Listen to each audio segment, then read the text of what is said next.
जय श्री ओम नमः सिद्धेभ्यः। जय श्री ओम नमः सिद्धेभ्यः। जय श्री ओम नमः सिद्धेभ्यः। नमो अरहन्ताणं नमो सिद्धाणं नमो आयरीयाणं नमो वज्रायाणं नमो लोवे सव्वसाहूणं नमः श्रीवर्धमानाय निर्धूतकलिलात्मने सालोकानां त्रिलोकानां यद्विद्यादर्पणायते। वीतरागी शरण। श्री रत्नकर्ण श्रावकाचार स्वाध्याय में चल रहा है और जो ग्रंथ का उद्देश्य है आत्मानुभूति और सम्यक दर्शन की प्राप्ति, उस उद्देश्य को सबसे पहले रखा सामंत भद्राचार्य ने। मंगलाचरण में वर्धमान स्वामी को नमस्कार किया। वे वर्धमान स्वामी अष्टकर्मों से रहित हैं, तीन लोक को यथार्थ जानते हैं। दूसरे ही छंद में धर्म का स्वरूप बताया कि मैं उस धर्म को स्वरूप कहूँगा जो पंच परावर्तन रूप संसार से निकालकर मोक्ष के उत्तम सुख में रख देगा। ऐसे धर्म की प्राप्ति, ऐसे सच्चे सुख की प्राप्ति, ऐसा धर्म कैसे प्रकट हो, उसके लिए तीसरा श्लोक आया कि जो धर्म के सदृष्टि ज्ञान वृत्तानि धर्मम धर्मेश्वरा विदु, जो धर्म के ईश्वर है वो ऐसे धर्म को सम्यक दर्शन, सम्यक ज्ञान, सम्यक चारित्र, इनको ये धर्म कहते हैं। मिथ्या दर्शन, मिथ्या ज्ञान, मिथ्या चारित्र ये संसार की परिपाटी है। तो अब प्रश्न आया कि ये जो सम्यक दर्शन है वो क्या है। तो प्रथम ही सम्यक दर्शन का लक्षण कहते हैं श्लोक नंबर 4 में कि वो सम्यक दर्शन क्या है। जिस सम्यक दर्शन को प्राप्त करके हम भी अनंत काल को सुखी हों, ऐसे सम्यक दर्शन का स्वरूप अपन पढ़ते हैं। पेज नंबर 3 श्लोक नंबर 4। श्रद्धानं परमार्थानां आप्तागं तपोभृतां त्रमूढापोढमाष्टङ्गं सम्यक् दर्शनमस्म्यहम्। ऐसा अपन सोचते थे बहुत बड़ी चीज़ होगी, बहुत उत्कृष्ट चीज़ होगी जो अनंत संसार का अभाव कर देवे और स्वर्ग और मोक्ष के उत्तम बाधा रहित सुख में प्रदान करे। आचार्य एक लाइन में, एक शब्द में कहते हैं कि जो श्रद्धानम परमार्थानाम,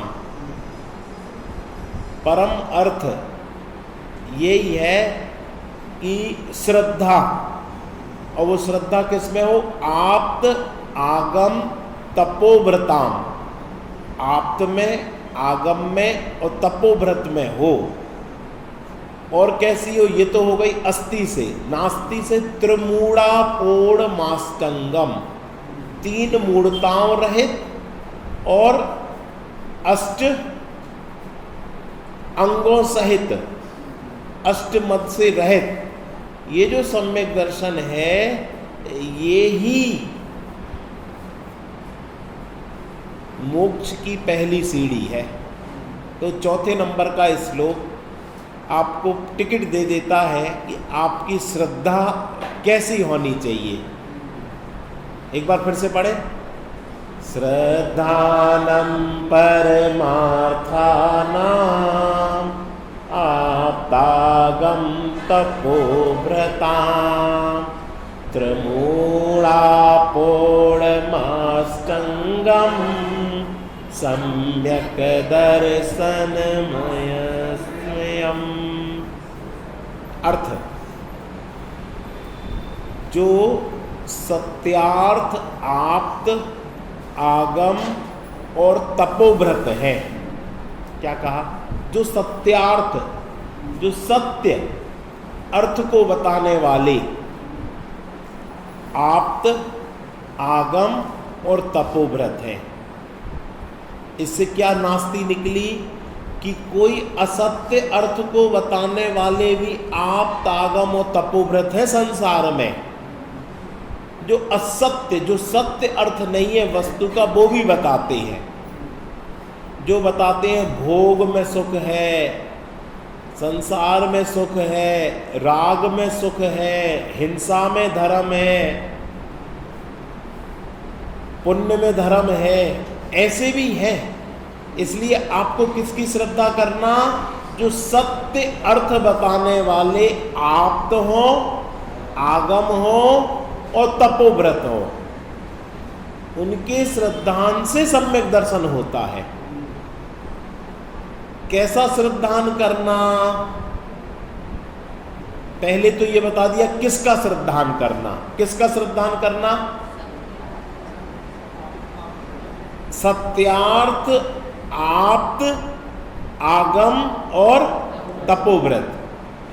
अब आप शब्द थोड़े दूसरे हैं, आपके परिचित दूसरे हैं। आप्त यानी कौन? इसमें सच्ची देव में अरहंत और सिद्ध आते हैं, तो आप्त में कौन आएगा? सिर्फ अरहंत। सिद्ध भी नहीं आएंगे। क्यों नहीं आएंगे? हाँ, सिद्ध उपदेश नहीं देते हैं, और जब उपदेश देते नहीं है तो हमें सम्यक दर्शन का उपदेश कैसे प्राप्त होगा? तो सिद्ध भी आप्त में नहीं आएंगे। कौन आएंगे? जो जो श्रद्धान कराते हो कि जो अरहंत है वो आप्त है। अरहंत के कथन की भाई वचन वो आगम है। ये भी अरहंत के कहे हुए वचन है इसमें, इसलिए आगम। और उस आगम के अनुसार चलने वाले तपोव्रत, मुनिराज, साधु, वो भी उसी आगम के मार्ग पर चलने वाले हैं, उस जिनवाणी का उपदेश करने वाले हैं। तो उनके श्रद्धान से सम्यक दर्शन होता है। आप्त जो समस्त पदार्थों को जानकर उनका सत्यार्थ स्वरूप प्रकट करने वाले हैं। आ गया ना? आप्त कौन कहलाते हैं? बोलो, एक जन बोलो।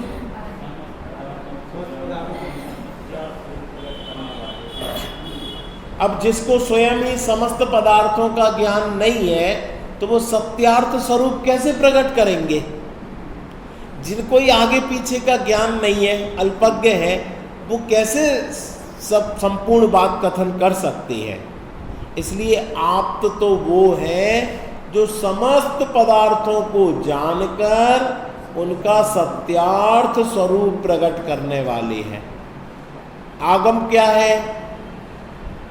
आप्त के द्वारा रचित रचना रूप शास्त्र, वो क्या है?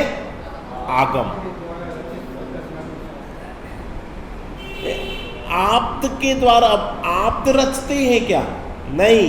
समो शरण में भगवान की जो दिव्य ध्वनि खिरती है उसको गणधर देव जो गूंथते हैं, उसको परंपरा से आचार्य महाराज लिपिबद्ध करते हैं।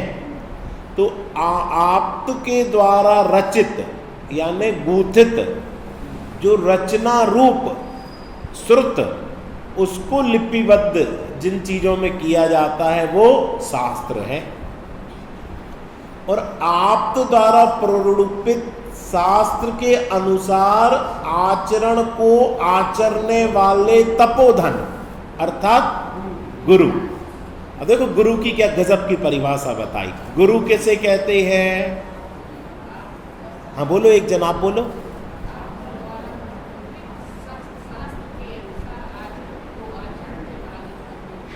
वाह। कि आप लोग पूछते साहब हम कैसा आचरण रखें, हम कैसा काम करें, कि मन मर्जी नहीं कि किसी ने बता दिया ऐसा करो तो ऐसा करो, किसी ने बता दिया वैसा करो सो वैसा करो। आप तो क्या कहते हैं, आगम में कैसा आया है, आप्त के द्वारा प्ररूपित शास्त्र के अनुसार आचरण को आचरने वाले।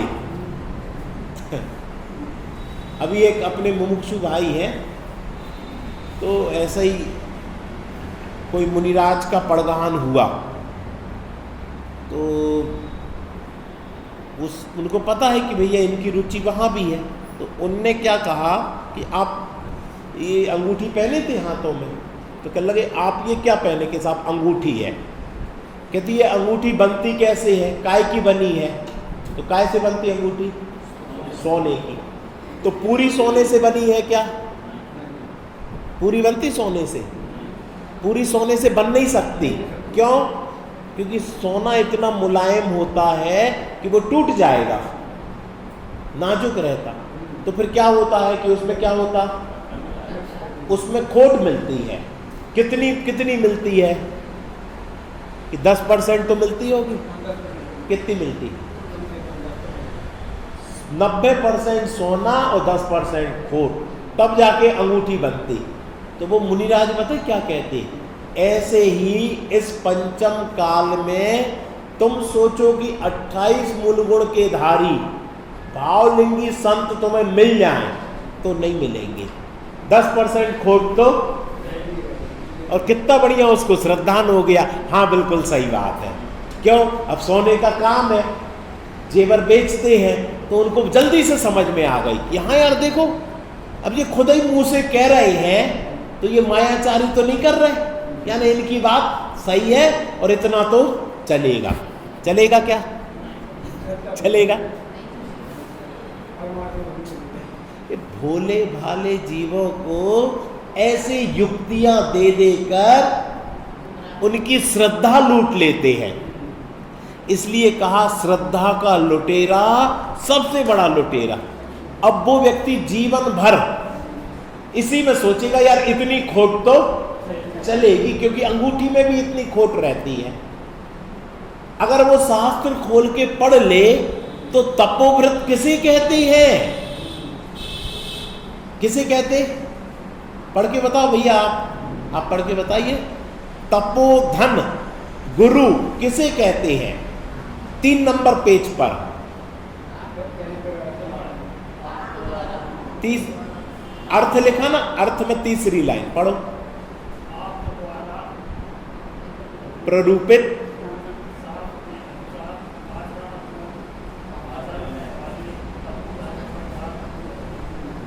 आप्त द्वारा प्ररूपित शास्त्र के अनुसार आचरण को आचरने वाले, मन गणित आचरण को आचरने वाले नहीं, जैसा मन में आया सो वैसे ही आचरण। अब आंखों से नहीं दिखाई दे रहा है तो क्या करें कि चश्मा लगा लें, कि पांव से नहीं चलते बन रहा है तो क्या करें कि व्हील चेयर पे चलने लगे। ये आप्त ने कहा है कि साहब उस समय होती नहीं थी इसलिए नहीं कहा, तो उस समय बहुत चीजें होती थी और उनको ज्ञान नहीं था। क्या, चलो सर्वज्ञ को ज्ञान नहीं था कि पंचम काल में चश्मा बन जाएंगे, व्हील चेयर बन जाएगी, कुछ नहीं तो पालकी बन जाएगी, ये सर्वज्ञ के ज्ञान में नहीं आया होगा। तो वो सब सोच के परिभाषा बना देते ना, या तो तुम उनको सर्वज्ञ नहीं मानते हो, ये उस समय वो नहीं जानते थे। अरे भगवान को 3 लोक 3 काल का ज्ञान है, इसलिए उनने जो परिभाषा दी है वो खरी है कि गुरु तो वो हैं जो शास्त्र के अनुसार आचरण आचरते हो।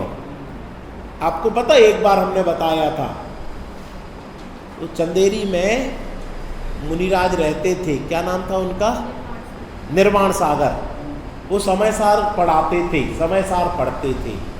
तो एक बार किसी महिला की गोद में कोई बच्ची होगी 6 महीना 1 साल की, उस बच्ची का पैर उनको टकरा गया और लग गया पैर उनको, तो उनने उस दिन उपवास रख लिया तो लोगों ने कहा अरे छोटी बच्ची है, छोटी बच्ची, कोई महिला तो है नहीं, छोटी बच्ची है, उसका काहे को आप प्रायश्चित ले रहे?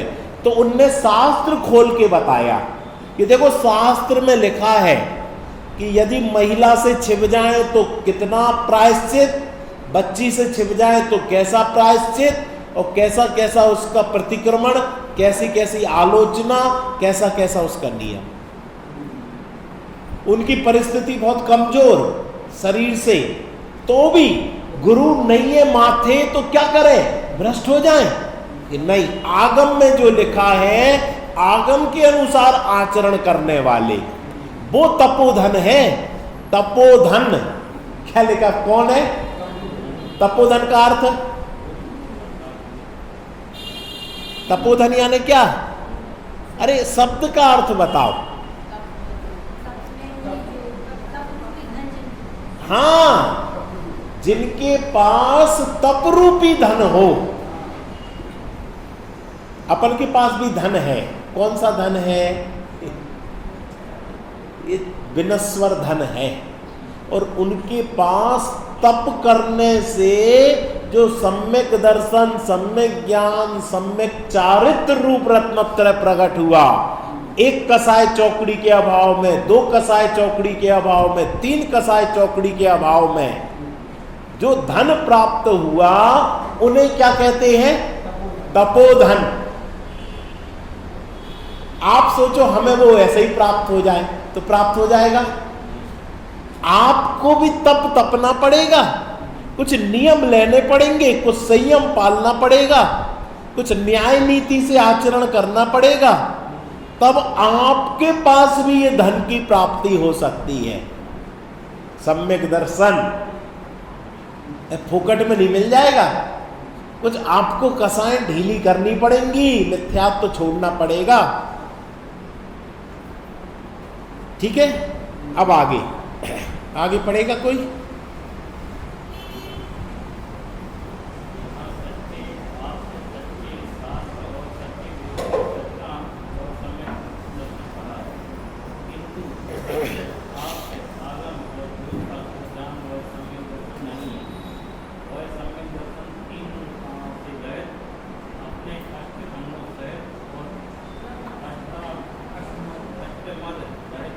वाह, अब पूरी एनालिसिस हो गई यहां पर। सम्यक दर्शन सबको चाहिए अपन को, तो सम्यक दर्शन के लिए जो सामग्री है वो पूरी आ गई चौथे नंबर के श्लोक में। किस जीव को सम्यक दर्शन होगा? तो सच्चे आप्त, सच्चे शास्त्र और सच्चे गुरु का श्रद्धान वो सम्यक दर्शन है।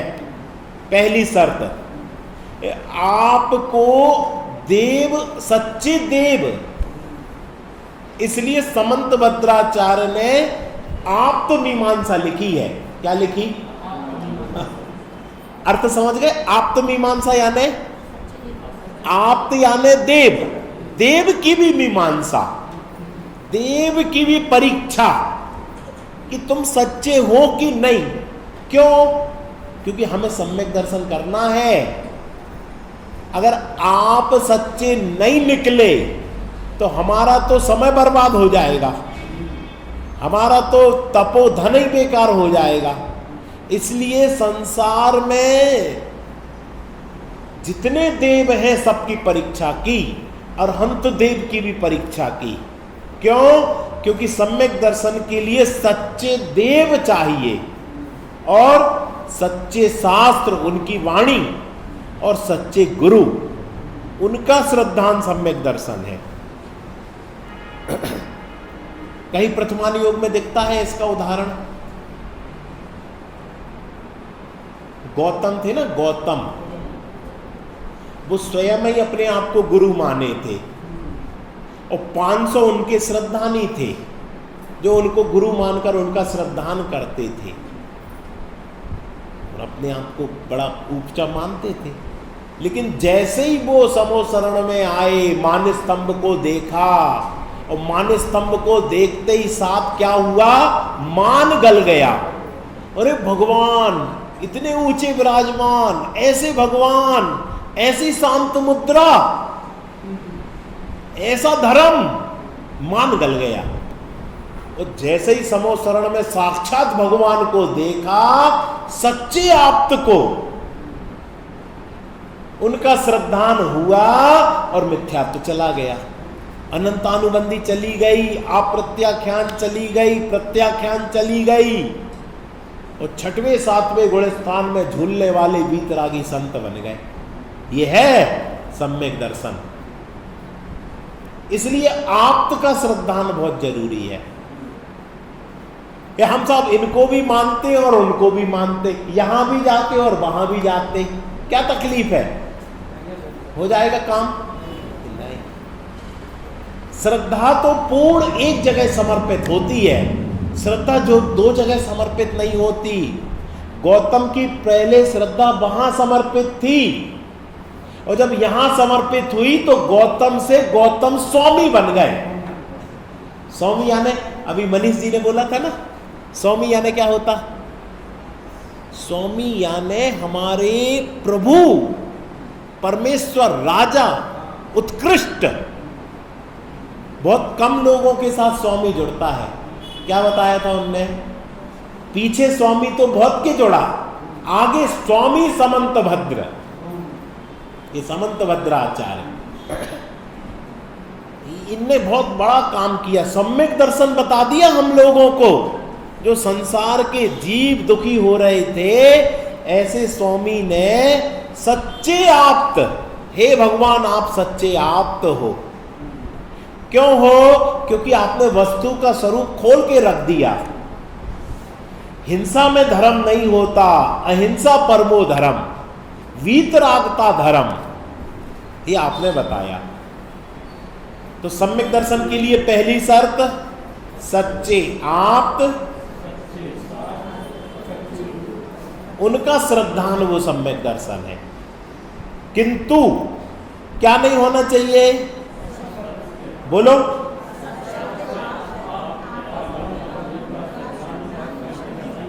नहीं है। अब खूब श्रद्धान हो, खूब श्रद्धान, हम तो बहुत अच्छे से जानते हैं, तो सम्यक दर्शन होगा? क्योंकि तुम्हें आपते का ठिकाना नहीं है, आगम का ही ठिकाना नहीं है, गुरु का ही ठिकाना नहीं है, तो कहां से होगा? अब दूसरा, वह सम्यक दर्शन तीन मूढ़ताओं से रहित होता है। सम्यक दर्शन में तीन मूढ़ताएं, मूढ़ उल्टा विपरीतता नहीं होती। कौन सी तीन मूढ़ता है? एक जन बोलो।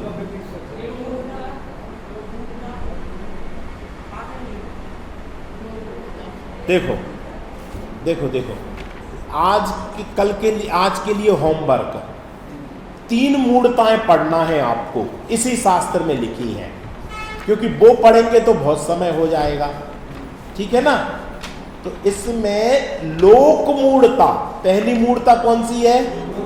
लोक मूढ़ता। लोक में मूढ़ताएं चलती हैं बहुत सारी, हमारे अंदर तो वो नहीं है। पेज नंबर 37, पेज नंबर 37 में निकलवा देता हूं, इसलिए कि आपको घर में पढ़ना है। अगर आपको सम्यक दर्शन करना है, सबसे ऊपर ही लिखा है मूढ़ताओं के तीन भेद हैं, वे तीनों ही सम्यक्त के घातक हैं। अतः तीन प्रकार की मूढ़ताओं का स्वरूप जानकर सम्यक दर्शन को शुद्ध करना उचित है। पहली कौन सी है? लोक मूढ़ता। लोक में क्या क्या मूढ़ता चलती है? देखो, एक थोड़ा सा पढ़ दें, फिर आप पूरा पढ़ना। अर्थ देखो, जो लौकिक मिथ्याधर्मी लोग हैं, उनका आचरण देखकर जो नदी में स्नान करने में धर्म मानते हैं, समुद्र में स्नान करने में धर्म मानते हैं, रेत का ढेर, पाषाण का ढेर करने में धर्म मानते हैं, पर्वत से गिर पड़ने में धर्म मानते हैं, अग्नि में गिर पड़ने में धर्म मानते हैं, उसे लोक मूढ़ता कहते हैं। अपन तो नहीं करते ऐसा कुछ, लेकिन देखना लोक में क्या क्या काम करते। कोई दुकान जाएगा तो वो ताले का पैर छुएगा, बब्बे भैया सुना होगा, देखा होगा, करते तो नहीं है। दुकान बंद करी तो ताले लगाए तो ताले, शटर लगाई तो शटर, शटर खोली तो शटर। देखा, जैनी लोग हम रोज देखते हैं हमारे सामने, जैनी लोग ऐसे करके शटर बचा के रखना। क्यों? क्योंकि तुमने धन को भगवान मान रखा है, धन की रक्षा ये ताले करेंगे, तो ताले चाबी को पूरा पढ़ना आप, यहां से लेकर 37 पेज से 38 page, 39 page, 40 page, 41, 42 page, 43 page पर देव मूढ़ता। सोचो कितने पेज हो गए? 1, 2, 3, 4, 5, 6। यहां देव मूढ़ता आ गई। देव मूढ़ता को देख लो 43 पेज पर, 23 छंद के नीचे। जो अपने को अच्छा लगता है उसे वर कहते हैं। वर की इच्छा करके आशावान होकर कि जो राग द्वेष से मलिन देवताओं का सेवन करता है, पूजता है, उसे देव मूढ़ता कहते हैं। उसका कार्य देव मूढ़ता कहलाती है। 44 पेज तक है। तो देव मूढ़ता, लोक मूढ़ता, देव मूढ़ता और गुरु मूढ़ता, ये 3 मूढ़ताओं का जो अभी ये चल रहा ना बागेश्वर, तो क्या करते बागेश्वर? क्यों उनका इतना प्रचार प्रसार हो रहा? कि लोग संसार में परेशान हैं और उनके पास अर्जी लगाओ। तो वो अर्जी लगाओ, उनके पास जाओ, वो एक पर्चा बना देंगे और आपको कहेंगे हनुमान जी का, बालाजी का वो करो और आपके काम बन जाएंगे। अब 100 में से 2, 5 के 10 के बन गए। अब उनको क्या लग रहा, काय से बन गए? भैया उनके पास जाने से, अर्जी लगाने से, नतमस्तक होने से, श्रद्धा रखने से, अब वो जिंदगी भर को उसकी श्रद्धा। अब जब जब काम बनेंगे उसको क्या लगेगा? और टोडरमल जी ने क्या कहा है, काम कैसे बनते हैं? काम पुण्य के उदय से बनते हैं। अभी तक तेरे पाप का उदय था तो काम नहीं बन रहा था, और तेरे पुण्य का उदय आया तो काम बन गया। लेकिन तुमने क्या मान लिया? उनसे होगा। ये श्रद्धा को लूट ली। तो सबसे पहले तो 3 मूढ़ताओं का त्याग हो। उसके बाद अपने अष्ट अंगों सहित हो। अपने अष्ट अंग कौन कौन से होते? 2 हाथ, 2 पांव, 2 आंख, 2 कान, यही होते। कौन से होते? फिर निकालो इंडेक्स। आज को और होमवर्क है आप लोग के लिए। ये देखो पेज नंबर 21, निसंकित, निकांक्षित, अंग लिखा है, निसंकित अंग, निकांक्षित अंग, निर्विचिकित्सा अंग, अमूढ़ दृष्टि, उपगूहन, स्थितिकरण, वात्सल्य और प्रभावना। इन अंगों में प्रसिद्ध, यानी पेज नंबर 21 से लेकर पेज नंबर 36 तक अष्ट अंगों का वर्णन है, बहुत ही विस्तार से। जिसको सम्यक दर्शन करना हो वो इन 8 अंगों का भी अच्छे से भली प्रकार श्रद्धान करे। जो अभी मनीष जी ने बोला ना, किस विषय पर व्याख्यान हुए अपने यहाँ? आत्मार्थी का जीवन। आत्मार्थी कौन होता है? कि सम्यक दृष्टि होता है। तो सम्यक दृष्टि कैसा होता है? कि उसको कोई शिकायत नहीं होती, निसंकित, कोई भय नहीं होता, कोई कांक्षा नहीं होती, कोई वांछा नहीं होती। उसको भक्तियां होती हैं भगवान के प्रति, आगम के प्रति, गुरुओं के प्रति। उसको मैत्री, प्रमोद, कारुण्य और माध्यस्थ भावना होती है। सबके प्रति अलग अलग, जैसा जो व्यक्ति हो वैसी भावना होती है। ये अष्ट अंग सहित ये अंग है उसके। लाखों वर्षों तक जीऊं या मृत्यु आज ही आ जाए। अच्छा बताओ, एक गाथा खोल के बतवाई थी। कौन सी ग्रंथ की गाथा थी? जिसमें कहा था धन चला जाए तो अभी चला जाए, अभी चला जाए, मृत्यु आए तो अभी आ जाए, परिग्रह चला जाए तो अभी चला जाए। लेकिन मैं विचलित होने वाला नहीं हूं, मैं मरने वाला नहीं हूं, परिग्रह से मैं कम होने वाला नहीं हूं। कोई बता सकता कौन सी अधिकार की गाथाएं सुना दी थी? निर्जराधिकार। निर्जराधिकार पढ़ना आप, 200 गाथा के करीब है, 208 गाथाएं, 190 गाथाएं वहां पर है। अभी चला जाए जाने वाला, मेरा कुछ बिगड़ने वाला नहीं है। सम्यक दृष्टि आत्मार्थी ऐसा निशंक होता है। साफ रहो, सफाई मत दो। सम्यक दृष्टि साफ रहता है, सफाई नहीं देता फिरता कि मैं निर्दोष हूं। साफ रहो। टोडरमल जी ने सफाई प्रस्तुत नहीं की, हम तो साफ है बस। तुम्हें कलंक लगाना लगा दो, फांसी पे चढ़ाना चढ़ा दो, हाथी के पैर के नीचे दबाना दबा दो, कोई एक्सक्यूज नहीं। और अपन क्या करते, थोड़ी थोड़ी सी बातों पे सफाई देने लग जाते कि देखो साहब मेरी गलती नहीं थी, मैंने तो ऐसा कहा था, वो ऐसा हो गया, उनने ऐसा कर लिया, मैं तो ऐसा नहीं कहने वाला था। अरे सफाई मत दो, तुम साफ रहो। क्यों? क्यों? क्योंकि अगर तुम्हारा पाप का उदय है तो कोई तुम्हारी सफाई नहीं मानेगा, और तुम्हारा पुण्य का उदय है तो सफाई देने की जरूरत नहीं है। इसलिए आप तो साफ रहो बस। ठीक है, अष्ट अंग सहित हो गए। और सम्यक दृष्टि कैसा होता है? अष्टमद से रहित होता है। अष्टमद कौन कौन से हैं? पता तो चल जाए कि हमें उससे रहित होना। कौन बताएगा? बोलो।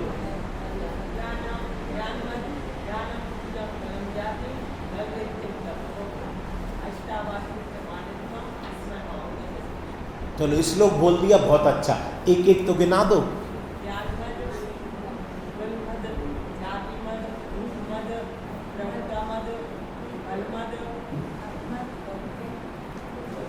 छेड़ाला आती सबको, उसमें आता पिता भूपवा मातुल नृप जो,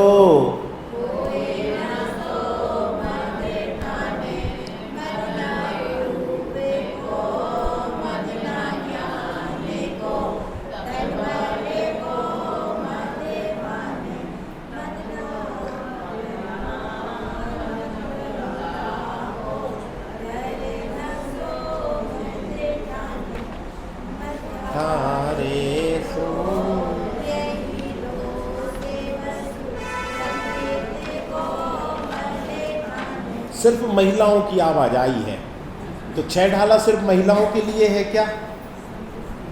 पुरुष वर्ग को छह ढाला का पाठ कर लेना चाहिए। जितने ये बड़े बड़े शास्त्र हैं, इन सब का रेफरेंस छह ढाला में मिल जाता है। इसलिए हमें जरूर, अब हम मदई करते हैं तो नाम याद करने की क्या जरूरत है? देखो इसमें 48 पेज निकालो। आज आपको 30-40 पेज पढ़ना है, 4-6 घंटे आपके हो जाएंगे, इतना होमवर्क है। अगर सम्यक दर्शन चाहिए है तो इतना पढ़ लेना आज। देखो 49 पेज पर गायक तुम्हारे पास शास्त्र है? ये रखा है, इधर आप इधर से उठा लो। राजू भैया पढ़ो आप, 49 पेज पर ऊपर लिखा है।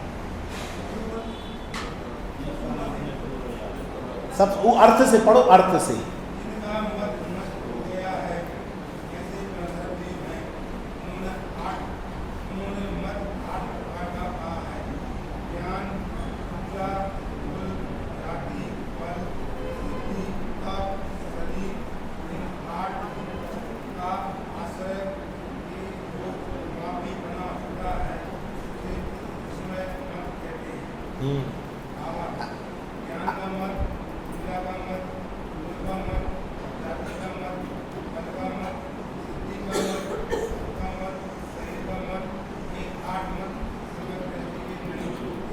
अब इसका खुलासा है जो आपको घर पे पढ़ना है।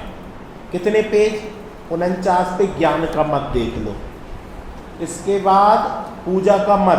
पूजा यानी हमारी भी कुछ इज्जत है, ऐश्वर्य है, प्रतिष्ठा है, मान सम्मान है, ये पूजा का मत।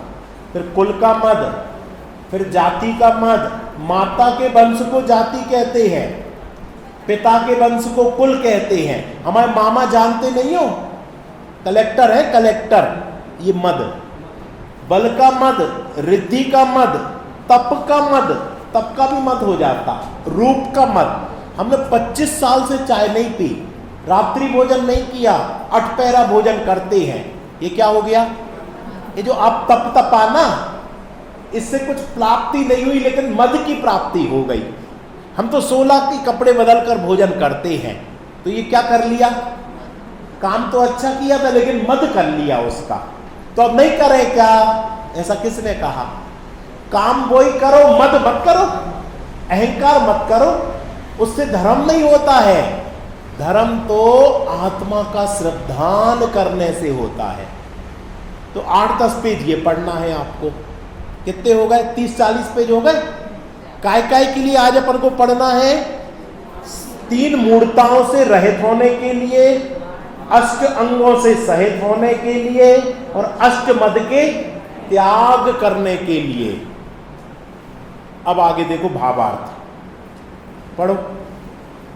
सत्यार्थ, आप्त, आगम व गुरु का 3 मूर्ता रहित, निशंकित आदि अष्ट अंग सहित और अष्ट मद रहित श्रद्धान करना सम्यक दर्शन है। आप सोच रहे थे ऐसे ही सम्यक दर्शन हो जाएगा, ऐसे ही नहीं होगा। 40-50 पेज पढ़ना है, उनमें देखना हमारी कहाँ कहाँ पे आसक्ति है, कहाँ कहाँ भूल है, कहाँ कहाँ सुधार की जरूरत है, कहाँ कहाँ हम मद कर रहे हैं अपने आप को कुछ ना कुछ। कहते साहब गरीब का तो मद नहीं होता ना, गरीब जिसके पास धन नहीं हो। अब देख लेना, ये जैसे एक तो राजा है, उसके पास तो संपत्ति है, तो वो मद करे। जो गरीब है, झोपड़ी में रह रहा है, वो तो मद नहीं करता। वो कैसा मद करता? दीनता का नहीं। हम अपनी झोपड़ी के राजा, तुम अपने महल के राजा हो ना, तो हम अपनी झोपड़ी के राजा हैं। नहीं चाहिए हमें तुम्हारी विभूति, हमारे पास एक टाइम को भोजन है, हम उसी में अपने आप को राजा। दीनता का भी मद कर लेता लोग। नहीं है हमारे पास, हम जो है तो हम उसी में तल्लीन, उसी में मत्त, उसी में उन्मत्त, उसका मद कर लेता। कोई किसी के पास 10 दुकानें हैं, किसी के पास 1 दुकान है, तो वो 1 दुकान का मद कर लेता है। हमारी एक ही है तो हम इसी के राजा। तो बताओ इसको धर्म होगा? तुमने उसमें तो मद कर लिया, अभिमान कर लिया, मान कसाय पुष्ट हो रही है, धर्म कहां से होगा? यहां कोई प्रश्न करता है, आगम में तो सप्त तत्व 9 पदार्थ के श्रद्धान को सम्यक दर्शन कहा, यहां पर वह क्यों नहीं कहा? आपने समय सार पढ़ा होगा और भी शास्त्र पढ़े, तो उसमें 7 तत्व के श्रद्धान को मोक्ष मार्ग प्रकाशक में तत्वार्थ सूत्र में क्या, कौन सा सूत्र है? तत्वार्थ श्रद्धानम। और आप एक नई बात कर रहे हो, तो क्या आप लोगों की बनती नहीं है क्या? उमा स्वामी आचार्य और समंत भद्राचार्य की बनती नहीं है क्या? सदाशिव दास जी की और टोडरमल जी की बनती नहीं है क्या? ये प्रश्न किया कि वहां तो आप कहते हो 7 तत्व 9 पदार्थ के श्रद्धान को सम्यक दर्शन कहा, यहां पर वो क्यों नहीं कहा? यहां क्यों नहीं कहा? उसका समाधान क्या लिखा? समाधान कौन पढ़ेगा? पढ़ो भैया आप।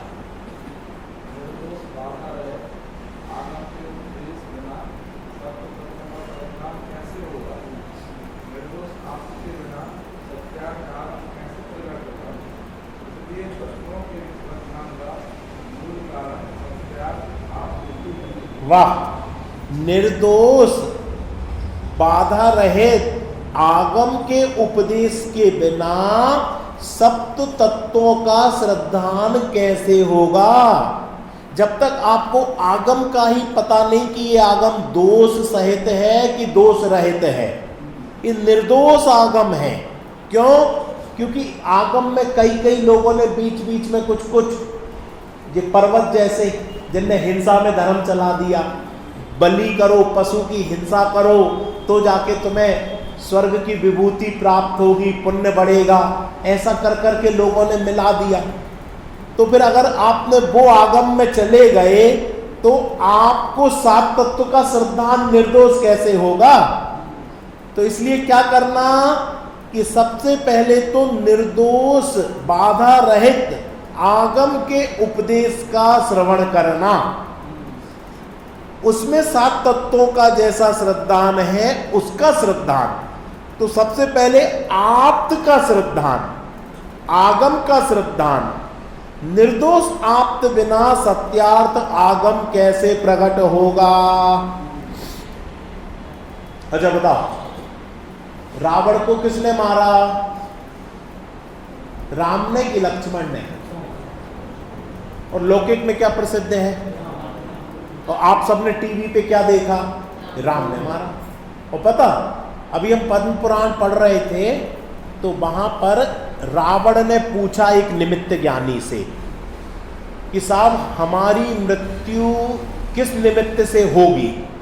तो वो निमित्त ज्ञानी ने बताया कि दशरथ के और जनक के पुत्र और पुत्री के निमित्त से तुम्हारी मृत्यु होगी। अब आप विचार करो, दशरथ के पुत्र कौन? राम और लक्ष्मण भी, चार है ना। लेकिन जनक की पुत्री सीता। तो फिर क्या विचार किया कि सीता की शादी राम से हुई, इसका मतलब कि राम ने रावण को मारा। समझ में आ गया? मूल लिखा है, ये नहीं लिखा। उसमें क्या लिखा? दशरथ के पुत्र और जनक की पुत्री के निमित्त से तुम्हारी मृत्यु होगी। तो जनक की पुत्री कौन है? जानकी। जानकी किसका नाम है? सीता का। और सीता और राम। पर भैया उसमें लिखा है, वो आप न्याय से समझो, सीता के निमित्त से और दशरथ के पुत्र के निमित्त से। तो सीता निमित्त बनी ना? कैसी बनी निमित्त? इनने सीता का हरण किया, सीता का हरण किया। तो सीता का हरण किया सो राम और लक्ष्मण सीता को ढूंढने आए, और सीता को ढूंढने आए तो सीता लंका में मिली, सो वो लंका तक पहुंच गए। तो सीता निमित्त बन गई। और कौन कौन आए? कि दशरथ के पुत्र आए। कौन कौन? कि राम और लक्ष्मण। तो लक्ष्मण, तो लोक में क्या चल गया? कि राम, और राम ने रावण को मारा। कितना विपरीत चल गई। और उस विपरीत को अगर आप मानो तो सम्यक दर्शन हो सकता। ऐसे कल आपको एक चीज बताई थी ना, आपको ढूंढने को होमवर्क दिया था, ढूंढा किसी ने? पहले प्रश्न क्या था ये बताओ। प्रश्न क्या है? पहले प्रश्न बताओ। प्रश्न तो बता दो। प्रश्न भी भूल गए। और हम 40 पेज पढ़ने को दे रहे हैं, वो कौन पढ़ेगा? हाँ, कौन से राजा? दो मित्र थे, उनने कहा था मित्रता ऐसी रखना ज्ञायक कभी। कैसी मित्रता?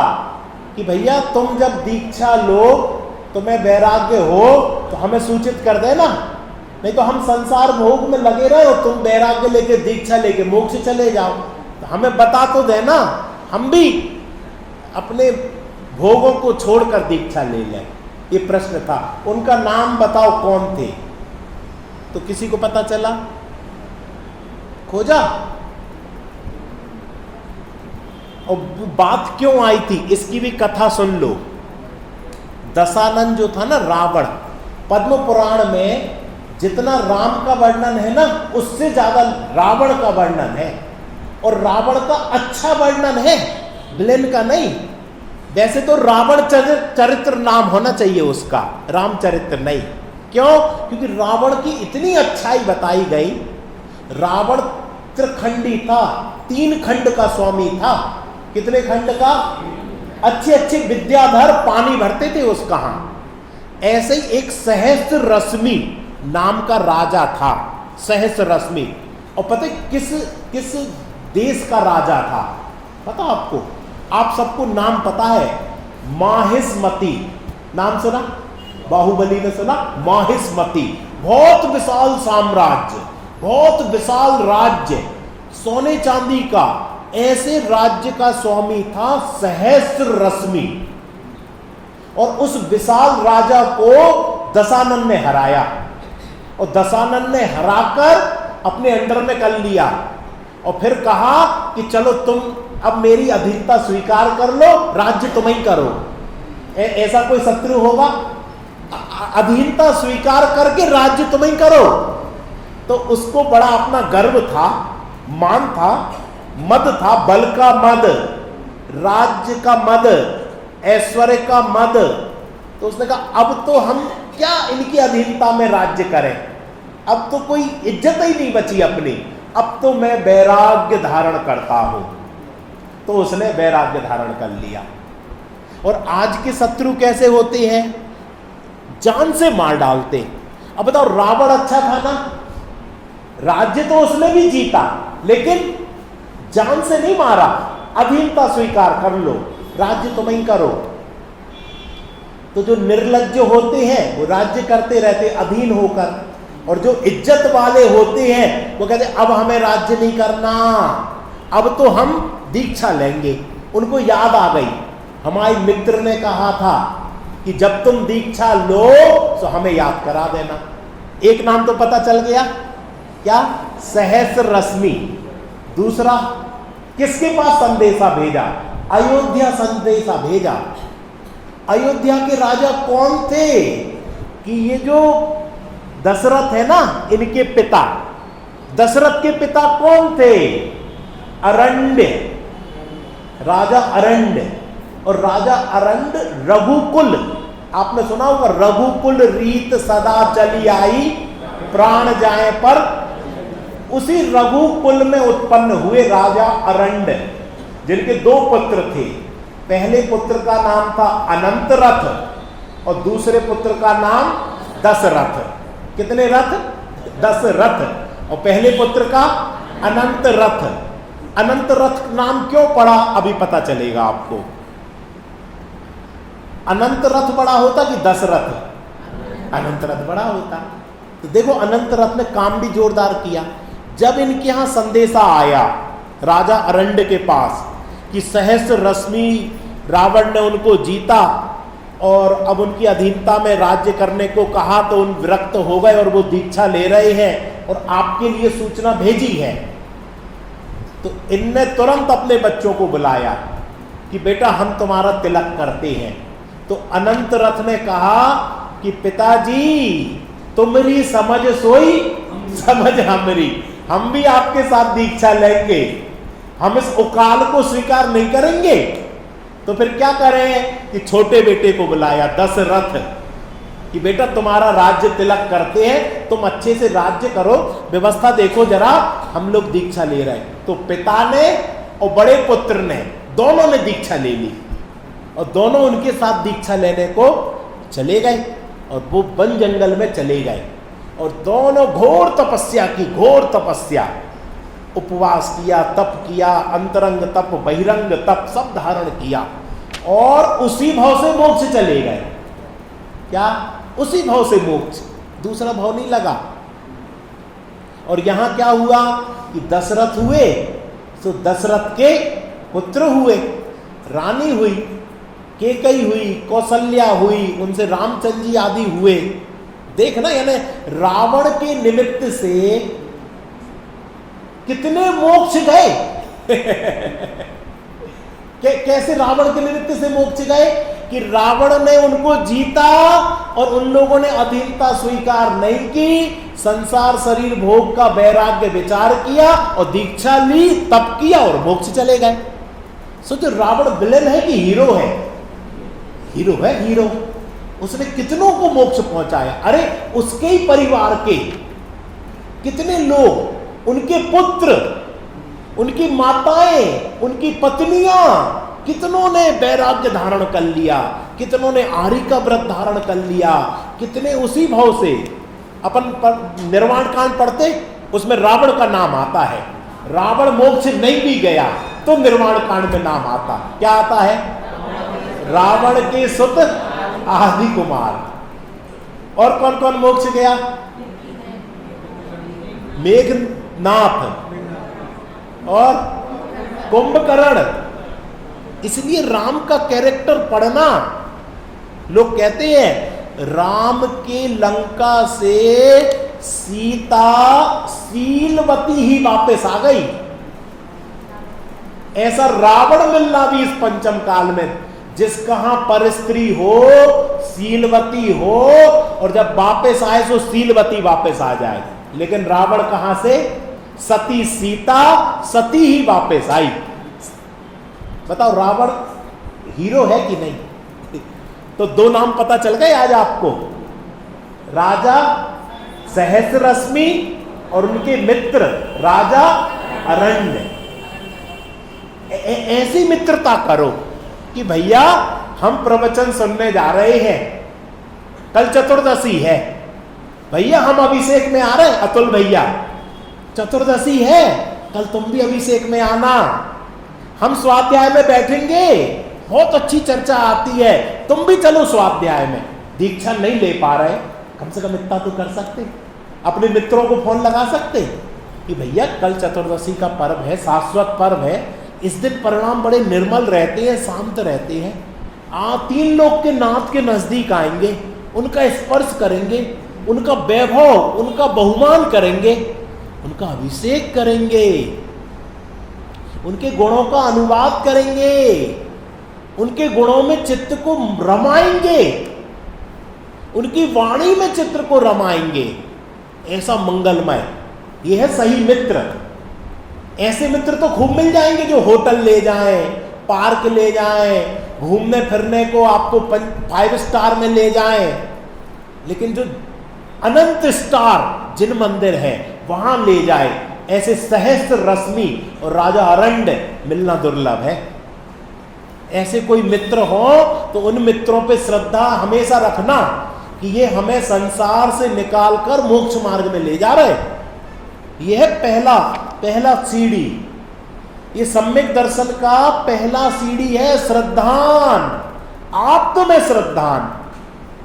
चलो ये श्लोक एक बार पढ़ लो, पेज नंबर 3 श्लोक नंबर 4। सम्यक दर्शन का लक्षण प्रथम ही श्रद्धानम परमार्थानाम